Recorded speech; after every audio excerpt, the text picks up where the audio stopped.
History knows many monsters, but Tarrare was not one of them in the classical sense. He had no claws, he did not breathe fire, and he did not hide in the shadows. His curse was much more intimate and far more terrifying. It was hunger, not the mild discomfort we feel before lunch, but a black, pulsating hole at the very center of his being that demanded to be filled every second of his life. He was born around 1772 in the rural countryside of France.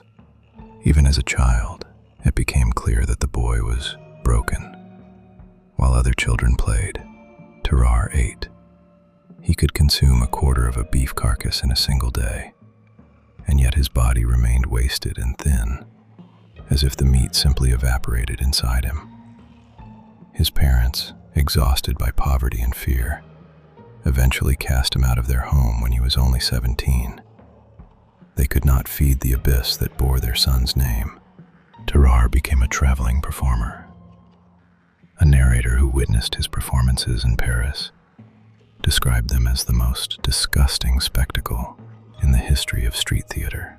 Tarrare would stand on a platform, pale, with a massive, sagging stomach that he could literally wrap around his waist when he was hungry. But the moment he began to eat, his body transformed. He swallowed stones, live cats, whole snakes. His jaw would unhinge so wide that a whole basket of apples could be poured down his throat at once. The audience watched as his belly inflated before their eyes, becoming hard and taut like a drum. But in his eyes, there was never satisfaction, only pure animal despair. A stench always surrounded him. It was not the smell of an ordinary, unwashed man. It was the stench of decay that intensified after he ate. His body emitted a visible vapor, and his eyes would become bloodshot. Tarrare did not just eat. He became a factory for processing flesh into nothingness. When the revolution began, Tarrare joined the army. But a military ration was nothing more than a light snack for him. He began eating scraps, swallowing bandages in infirmaries, and stealing food from his comrades. It was then that he fell into the hands of Dr. Percy in a high-security hospital. Percy was fascinated by Tarrare. He saw in him not a patient, but a biological anomaly that had to be studied at any cost. The narrator recalls one of Dr. Percy's experiments. Tarrare was brought a meal intended for 15 grown men. There were massive meat pies, vats of greasy soup, pounds of cheese. Tarrare finished all of it in minutes. He did not chew. His jaws worked like mechanical presses, pushing the food into an esophagus that seemed bottomless. After the meal, he fell into a deep sleep, and the doctors saw his stomach pulsating, as if a massive alien heart were beating inside him. But the army found another use for his talent. General Beauharnais decided to use Tarrare as a courier. He forced him to swallow a wooden case containing a secret message. The plan was simple. Tarrare was to pass through enemy lines, wait for the case to pass through his system naturally, and deliver it to the recipient. But Tarrare's curse betrayed him. Once in enemy territory, he could not restrain his hunger. He was caught trying to steal food from Prussian officers. They tortured him, but he remained silent, until he realized they had no intention of feeding him. Hunger was stronger than patriotism. He gave up the secret, but the case turned out to be empty. It was only a test. The Prussians, disgusted by this man's stomach, brutally beat him and threw him back toward French lines. Tarrare returned to Dr. Percy's hospital a different man.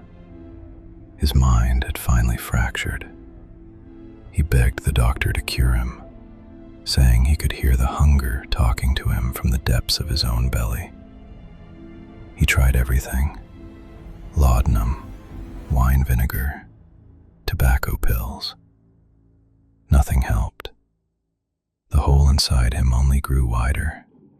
That was when the night shifts began. The narrator, who worked as a night orderly, recounted how Tarrare was found in the hospital's mortuary. He would stand over the bodies of the deceased, his mouth stained with black, cold blood. He wasn't just eating meat. He was trying to consume death itself, hoping it would finally satisfy him. He was kicked out, beaten, and locked away. But the hunger always found a way out. And then something happened that made even Dr. Percy shudder with horror. A 14-month-old baby disappeared from the nursery ward. No one saw how it happened. There were no signs of a struggle, only an open window and Tarrare, who was found the next morning in the garden. He sat under a tree, and his stomach was unnaturally large, even for him. On his face was an expression of strange, painful satiety that no one had ever seen before. He was driven out of the hospital by a mob armed with pitchforks and axes. Nothing was heard of him for 4 years until he appeared in Versailles, dying of tuberculosis. But even death could not stop the hunger. When Tarrare died in 1798, Dr. Percy decided to perform an autopsy. He wanted to see what kind of mechanism was hidden inside this man. What they found inside cannot be described by any atlas of anatomy. When the first scalpel touched Tarrare's skin, a fountain of black, foul-smelling fluid erupted from the body, instantly filling the room. The narrator, who held the lantern during the autopsy, recalls that the doctors began to vomit from a stench that was not human. Inside Tarrare, there were no normal organs. His esophagus led directly into a massive, ulcer-covered sac that occupied the entire abdominal cavity. His liver was porous and decomposed, and his heart was small and dry, as if it only hindered the work of the stomach. But the most terrifying thing was that this sac continued to move even after Tarrare's death. It contracted, trying to digest the air that had entered it. Dr. Percy abandoned the autopsy, unable to endure the stench and the horror of the sight. Tarrare was buried in an unmarked grave, filled with lime so that whatever lived inside him could not crawl out. Today, Tarrare is remembered as a medical curiosity, an example of a rare disease. But those who know the true story understand. Tarrare was not sick. He was a victim of a great void that sometimes chooses a human body to look at our world. Tarrare's hunger was not his own. It was the hunger of non-existence itself, which wanted to taste everything: stones, animals, people, and eventually Tarrare himself. If you ever feel a strange, inexplicable urge to eat something inedible, or if your stomach growls in an empty room too loudly, stop. Listen. Perhaps it is not your body demanding food. Perhaps it is Tarrare, dissolved in time, reminding us that hunger has not disappeared. It is simply waiting for a new vessel to begin its endless feast once again.